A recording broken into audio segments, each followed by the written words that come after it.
Welcome to the highly anticipated third season of the Single Dads Unplugged, where we embark on the profound exploration of the unique challenges and triumphs faced by single fathers. This season, we delve deep into the realm of emotional resilience, unraveling the layers of strength that single dads exhibit as they navigate the complexities of parenthood on their own, from coping with the emotional rollercoaster of solo parenting to finding solace in unexpected places. Our episodes aim to inspire and empower single fathers on their journey. In Season 3, our focus extends beyond the individual, shining a spotlight on the invaluable bonds forged between single dads and their children. We bring you heartfelt stories of connection and growth, showcasing the remarkable ways in which these fathers nurture and strengthen the familial ties that define their lives.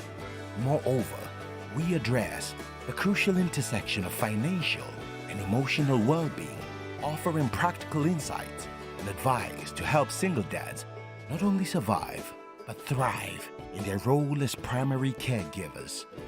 As we navigate the intricate landscape of co-parenting challenges, our aim is to provide a supportive space for single fathers to share experiences and glean wisdom, fostering a sense of community and resilience in the face of adversity.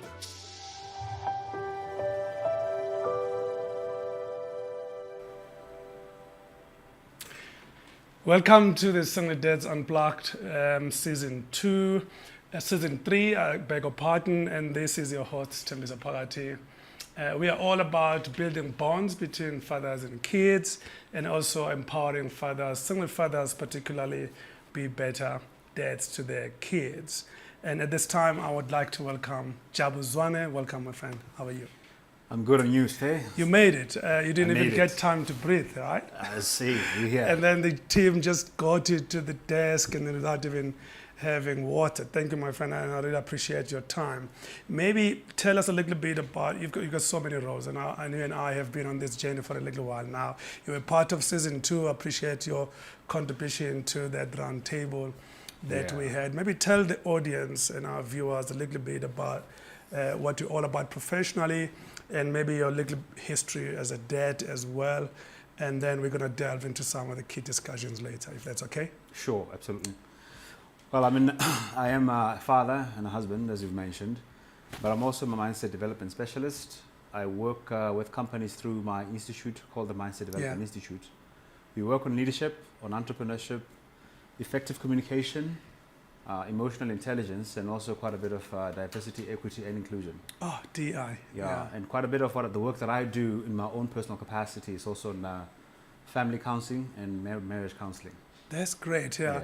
I'm glad you mentioned DI because it's one of my favorite topics on my other job that I do when I'm not talking single dads. Let's talk a little bit about fatherhood. You've been in a situation where you moved from one marriage to the next, and you had kids in that marriage as well, and now you're raising and cooperating with the ex as an example. How has that been for you? Any lessons that you want to share with our other single dads or fathers out there? Yeah. Well, let me just quickly do a little bit of adjustment in terms of the information you've given. Oh, okay. My first wife passed away. Oh, dear. Oh, by the way, so I remember there's no ex involved. Oh, there's no ex involved. Okay. Yeah, and also my current wife's husband also passed away. Oh, okay. So neither one of us have Sorry any about exes that, involved. yeah. No, it's totally okay. I mean, you deal with a lot of single dads with similar type of environment. I mean, it's difficult. It's always very challenging to try and bring two families together with a history that's already existing of parenting. Yeah. One of the things that you have as a challenge is, of course, the issue of principles and values, and the fact that both of you are approaching parenting from a different angle, and to try and find that middle ground that works for both of you. That works for both of you. Yeah, and also to respect certain boundaries that are there, especially when the child is not your biological child, without being too feeling insecure about it, or feeling as if it diminishes your role as a parent. As a parent, I'm glad you mentioned boundaries because yesterday I was talking to two psychologists, and and particularly educational psychologists for kids. And they were saying that part of communication or setting these parental plans involves understanding those boundaries. But how has that worked for you, and how has that impacted the lives of the kids that are involved in that parenting setup? I mean, the way I think it's an ongoing process of discovery. Yeah. I find that you need to be compassionately curious about what works and what does not, especially when you get a situation where you're feeling a bit triggered or feeling like you're being undermined or being disrespected. Yes. And you kind of want to have a bigger say, on someone else's child, purely because you're involved in some capacity as a parent. I think it's a question of humility, and it's a question of understanding that you've got to explore what's possible and what is not possible. What is not possible, yeah. Yeah. So, I mean, I think, like I said, for me, it's a huge part of that is respecting the reality that my child is my child ultimately. Yeah. Yes, we came together because of romantic interest. Yeah. And there might be something that we're trying to build together as a family. And of course, nobody gets married with the intention to get divorced. To get separated. Separated at the end of the day. But the possibility that you might find yourself not together at some point in the future is there. Yeah. And you don't want to have a situation where you're so completely mingled up together, then when that happens, then it creates an element of difficulty that should not have been part of the equation in the first place. I'm going to come to the emotional resilience and maybe the teachings and around mindset, but I want to go back to this transition from that relationship, especially for the kids. Yeah. How did they transition into a situation they have to learn to work or live with someone else, having been born by the previous mom, and what was your role in facilitating that transition?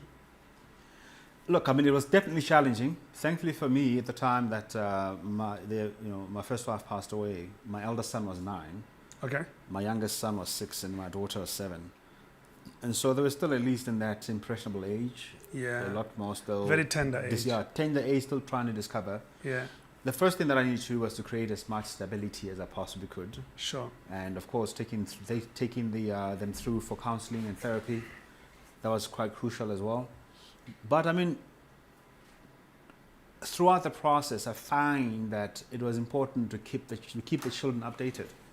I think one of the injustices that we do as parents is that because we have a certain level of understanding difficulty, we think children have the same. Children don't have. No, they don't. They don't look at difficulty the way that we do.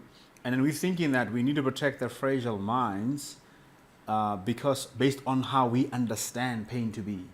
And then we withhold information, which is crucial for them to actually begin to form their own way of thinking. Their own way of thinking, yeah. And then as they grow up, then there are gaps in understanding. They can see that something has changed. They can't really quite put their finger on it. And until you describe it, until you give it a meaning or you give it a title as a parent, then you're leaving your child in that, I would say, intellectual gap. Yeah. And which then makes them... and it's hard to close that. Yeah. And you're raising boy kids, and you and I were talking about this the other day, how boys tend to emulate dads. Yeah. And if you're not present in their lives and do not do things that really touch the core of their emotional being, it becomes a problem. I wanted to talk to you a little bit about communication and creating a tradition or a rhythm where you tend to communicate, create those bonds with the kids. And are there tips that you want to share with our viewers around those little things that are practical that you can do with the kids just to create that bond, that connection on an ongoing basis? Yeah. I would say it's important to have a mindset of understanding that your kids are interested in you and not your things. Not your stuff. Not your stuff. Not your money, not the fun things that you think you can. Just your attention. Just your attention. I mean, I think one of the, I quickly want to share a quick story. It's a movie that most of you probably have watched. Yeah. The Pursuit of Happiness. Yes. Right. Now, Mr. Gardner, when they were interviewing interviewing his son, and they were asking him, how did you feel when your father was dragging you across all these places, running around? And the son was like, I don't remember it being hard. I remember it being adventurous. Adventurous. I thought we were having fun running through the streets of New York and going sleeping in different places. Yes. All I The remember is that I shelters. was with my dad and we were having fun together. And then I think that's the thing that I want to say with a lot of dads is that just because you're not where you're supposed to be financially, or that you don't even have the fancy house that you think you should have, doesn't mean that your child is looking for that. Yeah. You desire to give that to a child, and that's fantastic. Yeah. But the moment that it starts to restrict your ability then to be emotionally available to your child, Yeah. then it has become something that is dysfunctional and unhelpful to the growth of your child. And the development of their And the of their development resilience. of their child and their confidence. I mean, the confidence that a child needs to have to be able to solve problems, to tackle struggles, Yeah. and to just really, tackle life in general and whatever variables of complexity that are part of their lives. Yeah. And it's important, I'd say, to spend meaningful time. It's not about the amount of time you spend with your child. Hmm. And the things that, I mean, I'm sure you've noticed this, as soon as you spend like 30 minutes and your child is satisfied, they don't have time for you. Yeah. They go and do their thing. They'll go and do it, but it's meaningful, and it's the quality of that time Absolutely. that you spend. Someone said yesterday to me that it's important that it's not about the length of the time you spend with them, but what it is that you're doing with them while they're together. And by the way, do you really give them full attention while they're there? Exactly. I think about that a lot, but thankfully for me, I got an opportunity where my boys go to boarding school, Sure. and it's a bit far. So whenever I travel with them, I take an opportunity to ask them questions. Okay. And I think it's one of the tips I'll give you as a parent is that learn to ask curious questions about your child, not to question them. Ask them what they like. Ask them where they want to go. If they Yeah. had what is their dream destination? What is their dream holiday destination? Yeah. What car do they like? What are some of the Yeah. things that you as a child used to think about? You almost have to take yourself back to being a little boy or little girl and think about what were some of the things that were fascinating to you as a point of And curiosity. then start opening up as well. That will help you to really have an amazing conversation and discover things about your children that you never knew were possible Yeah. before, Yeah, that's powerful. In the previous episode with Mto, we were talking about how these kinds of activities, connections, can actually create or build trust between you and your kids. Yeah. You want to comment on that? Are they able to come to you about anything at this stage of their lives because there is that trust? I believe that there was a point where it was hard for them to do that. Okay. And that was because of I had to be a parent. I had to be a parent of, occupy two roles of parenting. Sure. Along with having to start over and all the dynamics of having to, grieve. So it was hard, and there was a time where I was a little bit more short. But then there was a point where I actually noted that I remember this thought. It shocked me and it terrified me to think that one of my kids would need me the most and have difficulty coming to me. Yeah. And one of the things that I started doing actually was, again, asking questions about what they like. They like rap. Great. Found out that on YouTube you can do this beats and stuff like that. I used to like rap growing up. Okay. So I was like, okay, guys, let's do some rap battles in the car. In the car. So let's see who can come up with, with the most creative things and go and drop the bars. And of course, Daddy dropped some bars on them. That was great. Yeah. And of course, like, oh, cool, Daddy. And another thing also, you want your kids to think, my goodness, this brother is cool. And you it want does them to too. like you and love you at the same time. Yeah. And that kind of helps. I always say to people that what's nice about my own situation is that I'm growing up with my kids. So they happen to be born when I was young. So the age difference is not that big. So they're able to talk to me about anything, relationships, what they like to do and what they want to do professionally, which is nice. But I haven't thought about doing that with them, whether we're traveling or whether what I do know is that when we travel, we try to put phones away and then we engage in activities that make us forget about our gadgets. Yeah. Do you engage in those kinds of things? We with do. your We boys? play a lot of games. We do memory games. There was another one that they used to do, dips. Dipsing is about dipsing on the car. Yeah. Whenever the car that comes, dibs on that Range Rover, Yeah. And then I introduced in that whole game the whole thing of teasing. You tease them by dipsing them with a really ugly car. And then one that gets the ugliest car loses the game. So it's like one of those things that you... I've never thought of it. I mean, the thing about it is that I think one of the things we lose when we get older because things get tough is that we lose our curiosity. Yeah. You lose, and if you don't have curiosity, you sort of like limit your ability to have fun. Yes. And sometimes you got to just realize that, hard as things are, it's not a sin to laugh. I say this to my friends all the time. Listen, I know things are hard, but if something is funny, give yourself permission to get on the floor Because and laugh like there's no creates tomorrow. memories, yeah. There's absolutely nothing stopping you from that. But to sit there and to wallow in your misery and all the details that have to do with co-parenting and whatever's happening with your ex, that is not a helpful situation at all. Yeah. Ultimately, what you want to do is that you want to create as much of a nurturing and easy environment as you possibly can. And you must understand that as the most important person at the top of the hierarchy of influence in your sphere, you determine whether that's going to happen or not. Kids are watching you, just looking at your countenance. Because they want you to lead and they want to make... Actually, Mto was saying the same thing, that they look up to you as a leader, but also a protector, because they're vulnerable, especially at that teenage age. Absolutely, but they also look at you in terms of their emotional framework. Okay. If you, whenever you're going through a hard time, you're angry and you are short, that's what they're learning from you. Yeah. Because remember, all of us as human beings, we are learning more passively than we are actively involved in the process of learning. Yeah, it's very Most passive. of the things you've learned, you don't even know that you've picked up. Yeah. Much more so for kids, because at that time, there is this gap in their brains where information has to populate to build their own knowledge pool. To build their own knowledge pool. So the more your emotional traits are going to be part of who they are for a long time to come. Yeah. And what you don't want to do is that you don't want to be so unaware of your emotional traits that are not helpful for peace and for conflict resolution and for handling struggles. Because ultimately, when they get married, that's the man that you have produced. You've produced that man, and you've actually groomed that man. Yes. And when I was invited to speak to about 35 kids at Kids Haven, I think this was in October last year, I touched on this because, in fact, we've got a CEO from Kids Haven coming to talk to us tomorrow about that. Because those kids are basically saying, we don't know our parents, we don't know where we come from, but we believe someone out there could be our father figure, and we want to learn from them. But I want to ask you this, how would you advise other single parents out there to create an environment where it's easy for them to build bonds, and what strategies would you suggest they utilize, of course with limited resources, that are just practical, including but not limited to activities, excursions, games.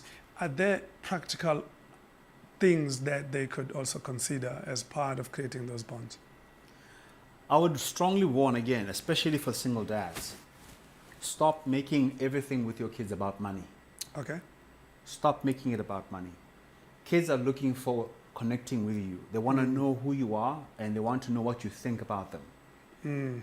The biggest challenge with a lot of kids that are raised by single parents, because of all the work that you have to do, and not having enough work because you're having to work and you're having to do, again, fulfill the role of two parents all at once. Yeah. We missed out on those stages. Talk to your kids. Help your kids. Find out what's in their minds. Think about this. You and I right now, we are having a conversation, but part of what we're doing is that we are actually testing and validating our ideas. Sure. And when your kids get to hear what you think about certain things, it's almost like it orders their own thinking. So the more that you don't talk to them, the more gaps they have in their own selves. I'm with you. And if there's a gap or a hole, it needs to be fulfilled. And that's why they're going to go somewhere else to go look for that. That's why they're going to go out there and go look for, if it's a girl, for example, they'll go look for a father elsewhere. Yeah, elsewhere. Or even a young boy, then they'll go look for a mother elsewhere. Yeah. So have a conversation with your kids. I'm a firm believer in the fact that I have to teach my kids how to be articulate, to communicate their thoughts very well, because the study also was done in the USA about the juvenile delinquents and those who are in jail. And what they noted is that among the teenage boys, one of the number one reasons why they become violent and they go to jail is poor linguistic development. It's poor linguistic development. If you are unable to sort out the mess that's in your head in words, and the clutter, it gets frustrating, and then they express that in a bit of a more violent form. Yeah. But when kids become very articulate through the time of hardship, watch how linguistically powerful they become in the humanities. Because it does develop. In the humanities, for example, in psychology, even in poetry, the guys who write the most incredible books and come up with the most incredible solutions for human beings, most of them have gone through a hard time. Yeah. And the reason why they could do that is because of they are able to articulate the mess that most people are unable to articulate. And it eliminates a lot of clutter. I would imagine. Absolutely. Our slogan, as you can see in all our information in our socials, is building bonds, breaking stereotypes.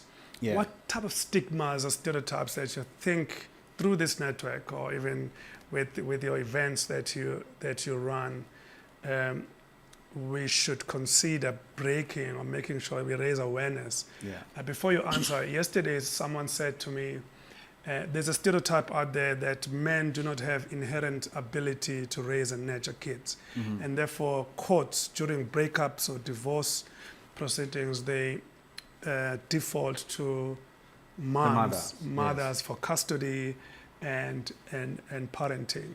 What is it that we can do to break the cycle? I'll say, one of the stereotypes is exactly what you've mentioned now. The reality is that, being a counselor, I've noticed that there are certain women who have absolutely no interest in being parents. Okay. They're not maternal. In fact, some of them are quite unhappy that they became parents and they were forced to become mothers. You know what I mean?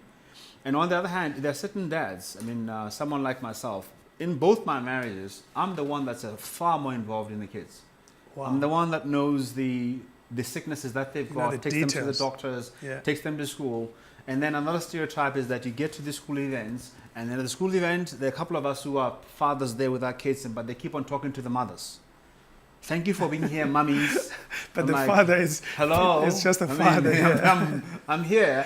And there continues to be... So it's a societal It's a societal problem that is not integrating the change that has happened, that they fought for, by the way. Yeah. And it's already happening, but it's almost like there's a delay in acknowledging and recognizing that this is what's happening. I was doing a video the other day at a school function. It was a sports school function, and I looked around, and I swear there were probably 70% of fathers that were there. 70%? 70% were men that were there. That's beginning to change. Things have changed, not beginning. Yeah, that's For good. me, I see that quite a lot. Things have changed. Wow. Now, is there a significant number of fathers that are absent? Absolutely. Yeah. There's there. But has it changed significantly that fathers are present? Are getting involved. And they're learning to become a bit more nurturing and more softer. Mm-hmm. Because I must say, on my part, I needed to be softer when my first wife passed away. Okay. Because I realized that these guys are not going to have somebody who's going to wipe their teeth with that soft hand anymore. And this one is a bit rough. And scratch their face. You're learning new skills. Yeah. I needed to learn how to be a little bit softer. One of the things that I realized is that I need to stop yelling. Okay. And shouting at them. Yeah, I need to shout. In fact, it was my second wife that dude, why do you have to yell at them all the time? And I was sitting there like a blank face, blank look on my face, like I don't know. Wow. And I need to say, but why? And I realized that I learned that growing up. And one of the reasons why, especially let's talk a little bit about psychosocial history here. Sure. One of the reasons why African parents, especially single mothers, used to yell at the kids was the amount of kids that they had and how much time, the chaos that kids create, you know what I mean? Mm. So you realize that you say to a child, do this one time, do this second time, do this third time. They're still not doing it. And at some point, only when you yell, they get it done.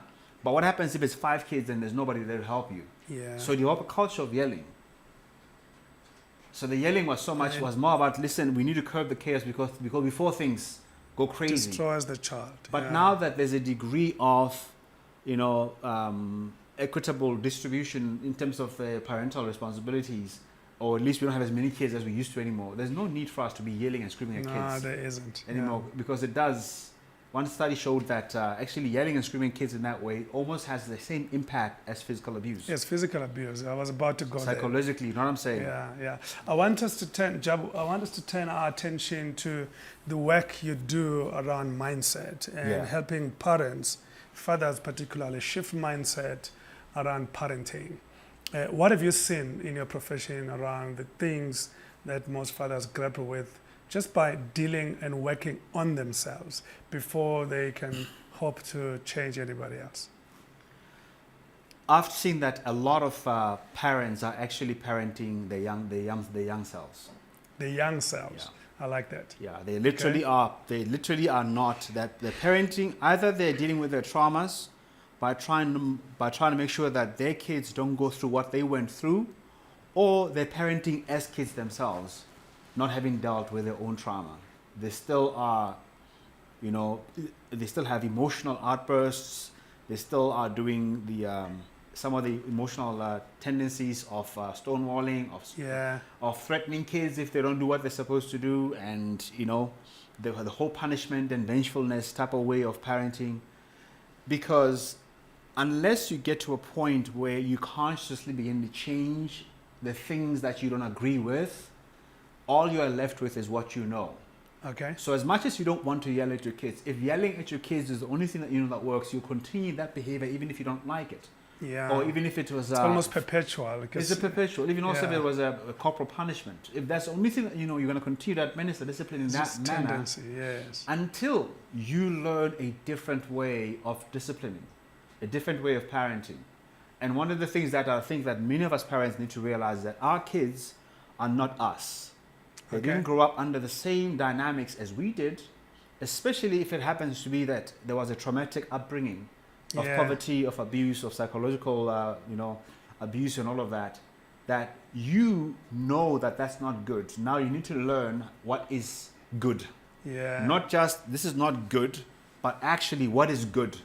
And it is that thing that is good that is going to replace the not good that you don't want. That you don't want. And move away from it. And move away from it. And understand that when you start to learn how to be a parent at a much older stage, again, you're like a child. Yeah. And then it's important, connect with the Single Dads network. Come and get practical information on how to become a dad, how to deal with the complexities that are part of that process. Because it's quite complex, and very nobody complex, has the answer. Someone was saying to me also, and I'm thinking about this because it applies to me personally. I was raised from a big family. I mean, I think you know my story. Yeah. I'm the last born in a family of 10, 6 boys, 4 girls. I was never raised by my parents, although I had 2 parents. I was raised by my siblings. There's no way a father or a mother of 10 kids is going to pay attention to all of them, all of them at the same time. So I really was raised by my siblings. I want to ask you this: how is culture, or maybe the traditions, impacting on how we raise our kids? Maybe the things that we're exposed to in our own families, passing them on to our kids. I want to tell a quick story. My father would tell us as boys, you never wear a hat in the house during those times. I'm sure you know those kinds of things. Whether it's a culture or some kind of belief, we don't know. We never ask questions why, until I got my own son. And then I told him, you can't wear a hat in the house. And I thought the conversation was done. Yeah. And then, but he turned around, he followed me because I was walking out. And he followed me and asked, but why? And I said, because I say so.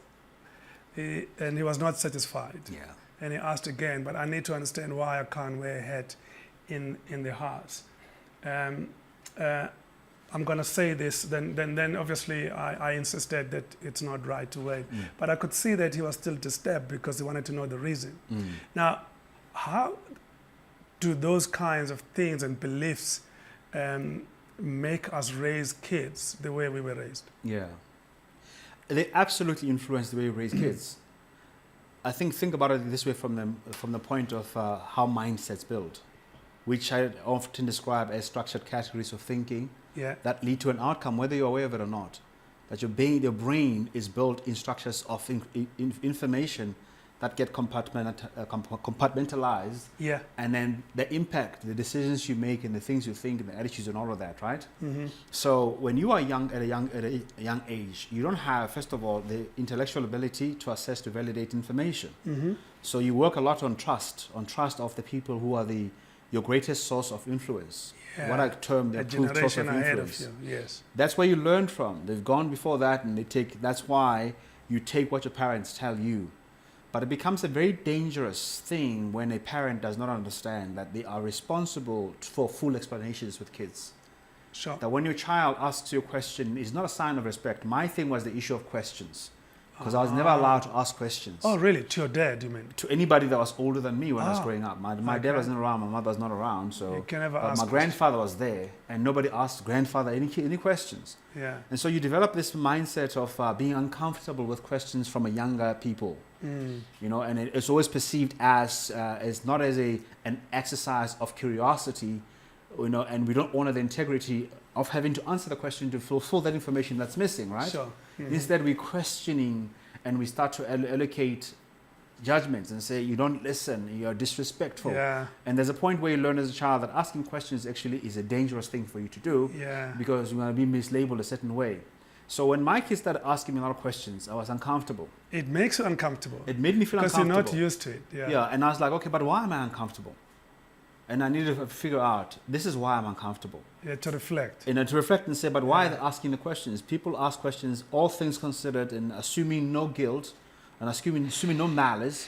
People are asking questions. And it's a different generation, and it can't be the same as us or as our generation. Absolutely. But in the bigger scheme of things, in terms of just purely forget the generations, human beings ask questions when there's missing information. And it's good when if they're curious. It's good for them to be curious. And so Yeah. when a child asks you a question, They're looking for information. they're looking for information. And if you don't give them that information, they're going to go and find it somewhere No, else. they'll go somewhere else. And if it's crucial information that can determine important decisions in their lives, are you really sure that you want to leave that to a stranger?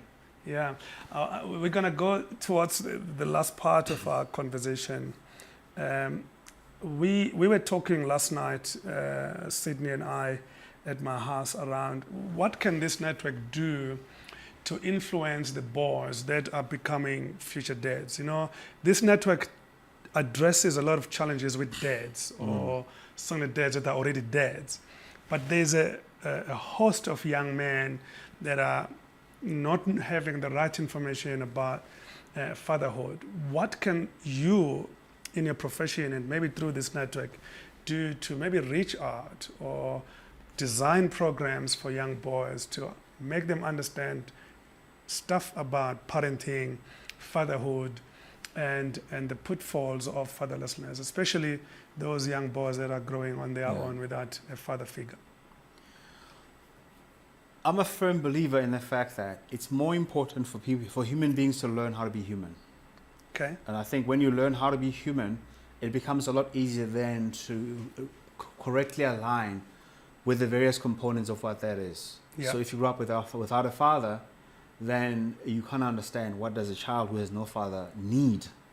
So as much as sometimes it is great for us to have these types of programs, Sure. I think there's a risk of over categorizing what we're dealing with and then dehumanizing it in the process. Okay. Because Without even being aware. without being aware, Yeah. and then because now we're dealing more on the legal issues and the issues with the baby mamas or whatever the case might be, and as opposed to just thinking about it from the point of, but what is a human being who is struggling with what they can't figure out? How do they feel? And how should they handle that? So I'd say, for me, there are 5 crucial things that we need. Emotional intelligence. I think Yeah. it's a crucial thing that has to be part of every segment of society. Sure. We have to teach emotional intelligence. The second one is I've spoken about. We have to teach people how to communicate. Because communication is crucial for psychological well-being, but also for just in general, even your emotional regulation. If whatever you're going through has words, you have a way then of being able to put a meaning and sort of knowing how to react. It has impact. Because it has a definition. And with the definition, they can come up with a way of handling that. Sure. The third one is that we need to teach our children and ourselves as parents self-leadership. Okay. Self-leadership is about accountability, about self-discipline, about understanding sometimes when you've got to do what you've got to do, there's nothing negative about it. Yes, it's uncomfortable that you're going to provide for your kids alone by yourself, Yeah. but it is not a bad thing. It's a good thing. And that you have to have emphasize the goodness of having to provide for your kids more than being outweighed by the grief you're feeling By the grief and by the the other stuff. parent that is not giving what it's supposed to Exactly. do. Do you know what I mean? And then the third thing that I would say, or the fourth thing, I spoke about the fourth thing that I would say is that critical thinking skills, Okay. What is that? which is mainly about the right way of relating with life based on how life is, not how you wish life to be. That involves Based on not how you see it, not but how you it see is, it and how you wish for it to be. but how it is. Sometimes you can understand that, you know what, I'm looking at you from the front. You can't see what's behind you. So if I say to you, there's something behind you, it's reasonable for you to consider that it might be there and not say, because I can't see it, it's not there. It's not there. That's what critical thinking skills are, is that there are certain things that you don't know. Outside of what you don't know, or what you know, there's a lot that you don't know. And it's about your being mind. open-minded. That's the thing about it. And so problem-solving skills. Do you know how to ask the right questions? And part of that also is being able to ask for help. It's also part of problem-solving. But asking for help is not being dependent on help. It's not being helpless and being a victim. But also know when you need help. Because in this network, you know this, that we've been pushing for this idea that it's okay for single dads not to have answers. And this network doesn't have all the answers either. But we're creating a community, a platform where we can share ideas, we share books, we share articles, we leverage on professionals like yourself to share information. I think I'm glad you're mentioning that, because I think the first start for a dad is to acknowledge that I may not have all information around parenting or around fatherhood, but where do I go? There was a lady that sat in that chair yesterday. She's a lawyer, and she said, many single dads come to her office and say, I'm stuck. I'm not allowed to see my child because I don't pay maintenance. How can you assist, as an example? And then she spoke about family advocates and those kinds of routes and drawing up family or parenting plans. So I'm thinking that it's okay to be vulnerable, come to this network and find information. In fact, on our website, we even say, if you come to us, we don't have answers and we can't connect you to the right person, we will find that person for you so that you get help. The last thing that I want to touch on now is around financial well-being. Yeah. The same lady said, number one reason why divorces happen is because of disagreements on finances and the challenges around those things. Yeah. I'm a single dad, I've never been married, but I do have difficult conversations with my co-parents around finances. How do we educate society to create an environment where those things are brought to the open, and the earlier you actually discuss finances with your co-parent, the earlier, and then you tackle those issues head on? Is there something we could be doing or we should do to create that awareness, financial well-being? I mean, we should definitely. I've just done a research with my institute now, where we looked at, for example, the rand buying power for the last 20 years, showing how much the true inflation is. The true inflation, in comparison to the earnings, true inflation has gone up by almost 600%, but salaries have only gone up by 200%. Wow. So that basically means that the person that gap. could, the middle class income could actually buy you a house and get you a car, and you still have something left in 2003. Today you Not are today. 15,000 rands in the red. In the red, You are 15,000 rand literally in the red. So financial literacy. Financial literacy is about the intelligence of how money works, of what 1 rand can buy and what it cannot buy. The purpose of money as well. The purpose of money as well. That it isn't just about living, but you have to also be able to save and be able to invest and think about long terms and all that stuff. Yes. But that discussion has got to be, it's going to be rid of the ideologies. Okay. What are some of those ideologies? The ideologies about a man is a provider and a protector, and then he must break his back. He mustn't care about to make anything sure else. that his family has the money. Nothing else. But the thing is that if there is no money that is available for the kind of living standard that we have at the moment, what are we supposed to do? What are we supposed to do? And if you're highly intelligent, let's say as a woman, you're highly intelligent, capable, and able to earn more money with more opportunities because of those who have fought for those rights, why would you not want to then contribute in partnership in the process of ensuring that your child has the best upbringing as it is possible? So we gotta speak about the actual practical elements, but the actual components of complexity and what those translate into literally in terms of the upbringing of a child. On a day-to-day. And remove the egos out of it. So financial literacy has to be part of it. And of course, understanding our financial mindsets as they're influenced by our culture. You know, what kind of relationship do you have, mentally speaking, with money? Emotionally speaking, what's your relationship with money? You know, some people insist that children have to wear branded label stuff. It doesn't matter what. Some people, which is quite funny, would say, I'll never buy my children's clothes on sale. Like, why? What is that about? what's the purpose of buying your kids? To dress them up or for them to look a certain way? Or to feel a certain way. To feel a certain way. And the things that are tackling your own mindsets around finances, understanding the emotional attachments, understanding poverty trauma that has attached itself and affected the way that you relate and perceive money, or if you come from a lot of money, where for you perhaps money is more an abundant thing and it's not an element of lack, and you make decisions based on the fact that you can afford, not that you can't afford, all of those things. And I think for me it's crucial, because that was the last point that I was going to say when the previous question, the fifth skill is exactly about that. It's about financial literacy. Financial literacy. Because you can impart that into the child.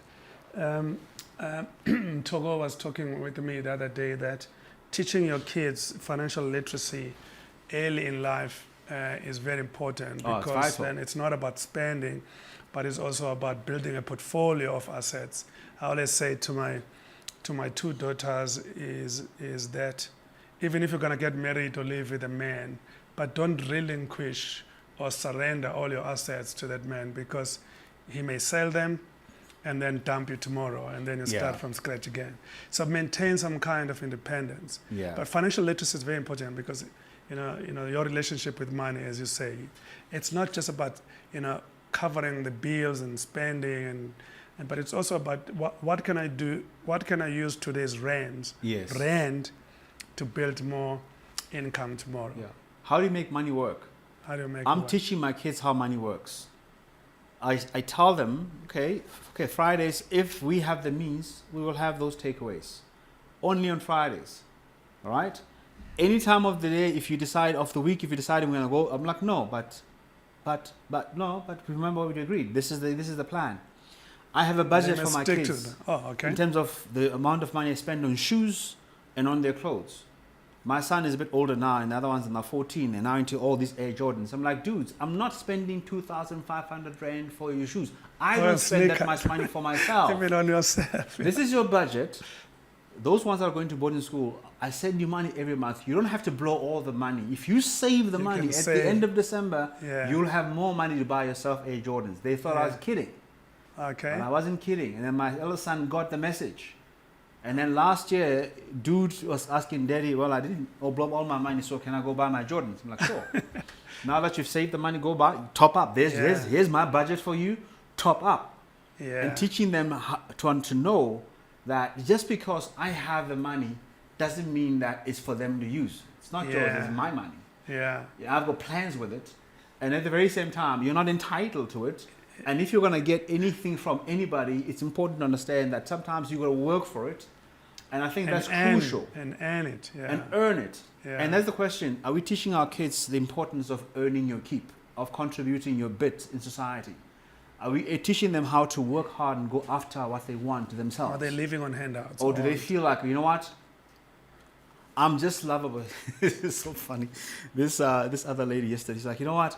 I realized that my parents loved me so much and I was so amazing with them. I thought when I got out there, everybody will think I'm amazing. And then I met this guy and then he rubs at my heart. Wow. And I was like, you see, and that's the thing that I've observed in a lot of my counseling is that you raise kids being corseted with the impression that everybody is as trustworthy as you are. And you create a world where they think that the world has to make way and space for them, as opposed for them to learn how to create space for themselves by negotiating with other people in the environment, the terms that are good for them, but also are not harmful to the others. Are we teaching our kids to negotiate that? I gave my kids the other day they asked me for money to go buy these lollipops, but they were working with a friend. And I gave them the money, and I said to them, go get yourselves lollipops. They come back, they bought themselves 2 lollipops, they didn't buy their friends. I cooked them. Seriously? I cooked them. And the reason for that was why didn't they just didn't think about it. I'm like, why did you not? What makes you think it's okay for you to walk with your friend by yourself lollipops and not get your friend? And do they have enough cash for that? They had enough cash. So they just didn't think about it. Just didn't think about it. That's interesting. And the thing is that even if you've taught them some things you have to keep on drilling it into their heads until it becomes part and parcel of the way that they think. And I believe that it is our responsibility to ensure that the most important lessons for our kids, we repeat them until such time that it is fully integrated into consciousness. It's something that they begin to embrace for themselves. But to go back to your point earlier on, but we need to explain some of the principles. And the question I always say to parents, before you rebuke your child, ask yourself this question: what is the lesson that you want them to teach, and why is that lesson important? Let the answers to that question lead the way that you speak to a child. Yeah, Because then it and won't be stick just, with it. it won't be just, stop doing this thing because it's disrespectful. You know, like what is disrespect? Why is it important to respect other people in a common mutual space? Yeah. You know, those conversations are crucial. One lady reached out to our network, and she lives with her husband. She's married, and they've been happily married for 19 years or 18 years now. But she said to me, can I ask my husband to join your network? And I said, but we are all about single dads. And then she said, well, I'd like him to join your network because she's an absent father.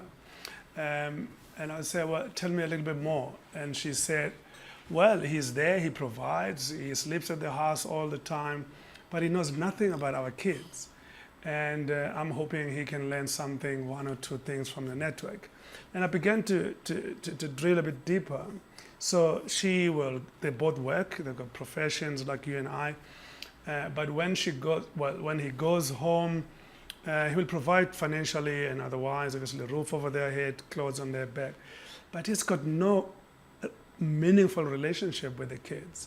And I'm beginning to think our network also is for dads that are living in those kinds of homes. But how can we use this community to even help those kinds of dads realize that just by providing shelter, finances, and clothes isn't enough, and help them form? Because I was stuck. I thought, and by the way, she follows our social media handles everywhere, and I began to try and understand why is she so much curious about what we do. But the question is to you, how can a community like this reach out for those kinds of families where there's stability, but the dad does not have a relationship with the kids? I think it's a challenge to you. It's a challenge to me to think about expanding to meaningful fatherhood.